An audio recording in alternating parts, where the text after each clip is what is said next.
Hey everyone, in this tutorial I'm going to teach you how to recreate this look that is inspired by Lisa Garland from Silent Hill. It's very creepy. You're going to creep out some people with this look. If you like the tutorial, please give it a thumbs up. I want to thank you guys so much. We reached my goal of 600 likes in my last video, so I thank you so much for that. And I hope you guys enjoy this one. Now let's begin. First thing you want to do is use a red lip liner pencil to draw on the scars. This will give you an idea of where to place the Rigid Collodion, which is the product we will be using to create scars.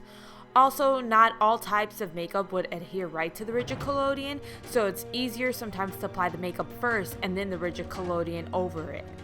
Next, I take the Rigid Collodion and start applying it right over the scars I drew on. Let's talk about collodion real quick. You never want to apply it in the same spots on your face right after doing a look. It's best to at least wait a week before using collodion again, or you can really scar your skin. When you take the collodion off of your face, you are taking off a layer of dead skin with the collodion.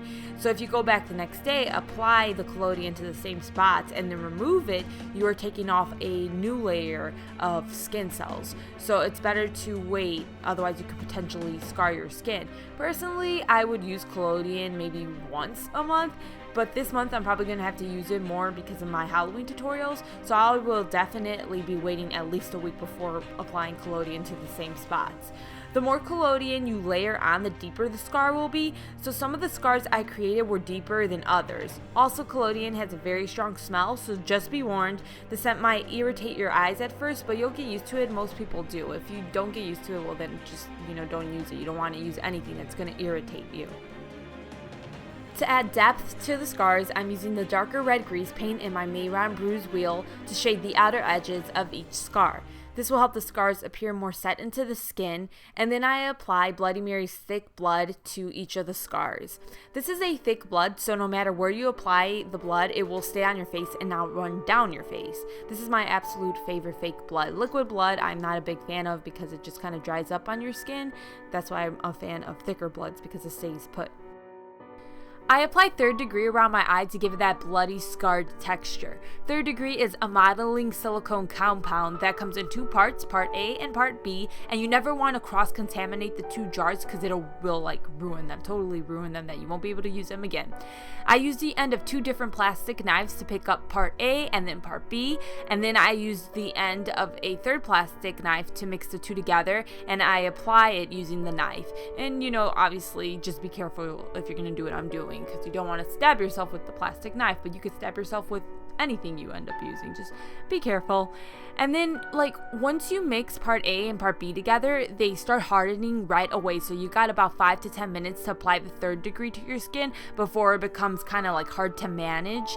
I applied the third degree to my brows without covering my brows, and I regret it because it was a pain in the butt to take off, and I ended up pulling off some brow hairs with it. So if you're going to apply the third degree to your brows, make sure you cover them using a glue stick or something along those lines. You can even use a gelatin to achieve the same effect, and gelatin is way safer to put on your brows and melts right off. It's just that third degree is easier to work with and manage. Once I've got the third degree on, I use Mehron's red face paint to start painting right over the third degree and around my eye.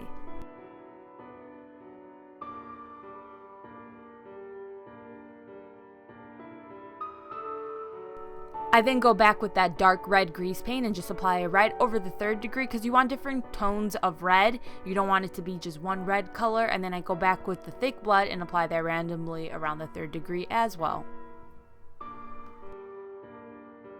I then apply a gel blood onto the third degree. Gel blood is not like thick blood because it runs, but it's not like liquid blood where it dries looking like fruit punch and it looks just so fake. So that's what kind of gel blood is. It's kind of like thick blood and liquid blood.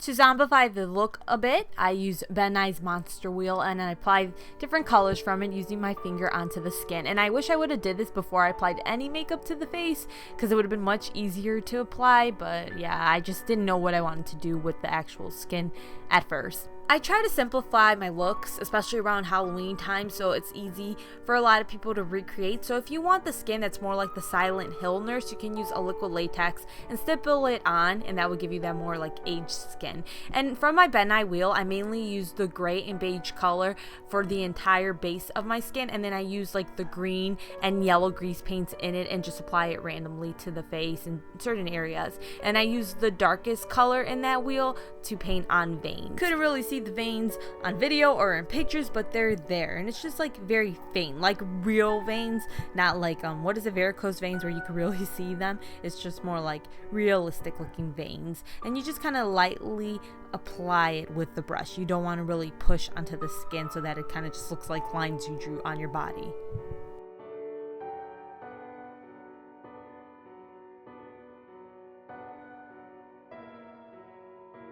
That's it, you're finished. I hope you guys enjoyed the tutorial. Please give it a thumbs up. Like I said, let's see if we can get this one to 700 likes. If we can, I promise to do the Bean Boozled challenge. The Bean Boozled challenge is from Jelly Belly, and it's like there's 2 different flavors of jelly beans, and one might taste like skunk and the other one might taste like, I don't know, flowers. I don't know, it's just different. So if we get to 700 likes, I promise to do it. I'll see you guys in my next tutorial. Take care, bye.